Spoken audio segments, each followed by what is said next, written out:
ಪಕ್ಷದಿಂದ ಕಡಿವಾಣ ಹಾಕಿದ್ರಿ ಮಾತುಗಳು ಕೊನೆ ಈ ತರದ ಹೇಳ್ತಿದ್ರು. ನೋಡಪ್ಪ, ಸ್ವಲ್ಪ ಎತ್ತಿನ ಕೇಳಿ. ಇಲ್ಲಿ ಮಾತಾಡಬೇಕಾದ್ರೆ ಕೆಲವು ಸಂದರ್ಭದಲ್ಲಿ ತಪ್ಪುಗಳು ಬರ್ತದೆ. ಅವರು ಕ್ಷಮೆನೂ ಕೇಳಿದ್ದಾರೆ.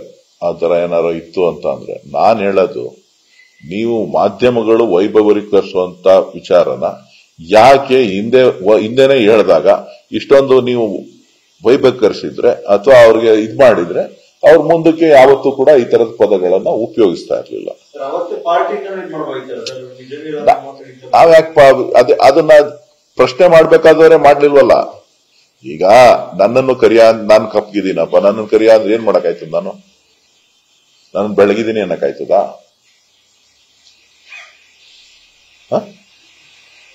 ಬೆಳಗಿದ್ದೀನಿ ಅನ್ನಕ್ಕಾಯ್ತದ?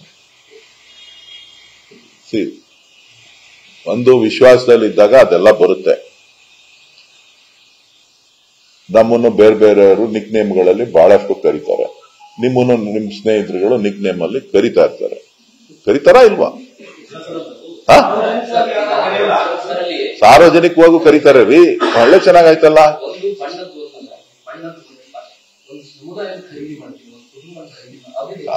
ಅದು ಸ್ವಲ್ಪ ಕೇಳಿಲ್ಲ. ಅದು ನಿಮ್ಮ ಹೇಳಿಕೆ ತಿರ್ಚಿರುವಂತದ್ದು. ಅವರು ಚುನಾವಣೆಯಲ್ಲಿ ಅವರು ಮತಗಳಿಗೆ ಹಣ ಕೊಡ್ತಾ ಇದ್ದಾರೆ.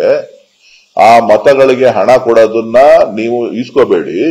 ಹಂಗೇನಾರ ಇತ್ತು ಅಂತಂದ್ರೆ ನಾನೇ ದುಡ್ಡು ಕೊಟ್ಟು ನಿಮ್ಗೆ ಏನ್ ಬೇಕೋ ನಾವೆಲ್ಲ ಸೇರಿ ಒಂದೊಂದು ರೂಪಾಯಿ ಹಾಕಿ ದುಡ್ಡು ಮಾಡೋಣ ಅಂತಕ್ಕಂತ ಹೇಳಿಕೆಯನ್ನ ಕೊಟ್ಟಿದ್ದಾರೆ. ಹೊರತು ಅವರೇನು ಅವ್ರ ಕುಟುಂಬನ ಖರೀದಿ ಮಾಡ್ತೀನಿ ಸ್ಪಷ್ಟನೆ ತಕ್ಷಣನೇ ಕೊಟ್ಟಿದ್ದಾರೆ. ಅವರು ಸ್ಪಷ್ಟನೆನ ನಾನೇನು ಅವ್ರ ಕುಟುಂಬದ ವಿಚಾರ ಏನ್ ಮಾತಾಡ್ಲಿಲ್ಲ. ನಾನು ಹೇಳಿರೋದು ರಾಜಕೀಯದಲ್ಲಿ ನೀವು ದುಡ್ಡಿಗೆ ಮಾರ್ಕೊಳಕ್ ಹೋಗ್ಬೇಡಿ ಅಂತ ಹೇಳಿ. ಹಣದ ಹೊಳೆಯನ್ನ ಕುಮಾರಸ್ವಾಮಿ ಅವರು ಹರಿಸ್ತಾ ಇದ್ದಾರೆ, ಅದಕ್ಕೆ ಬಲಿ ಆಗ್ಬೇಡಿ ಅಂತ ಹೇಳಿದ್ದಾರೆ. ಚನ್ನಪಟ್ಟಣದವ್ರನ್ನ ಕೇಳಿ, ಚನ್ನಪಟ್ಟಣದವ್ರ ಕೇಳಿ. ನ್ಯೂಸ್ ಫಸ್ಟ್ ನಿರ್ಭೀತಿಯಿಂದ ನಿಮ್ಮ ಪರವಾಗಿ.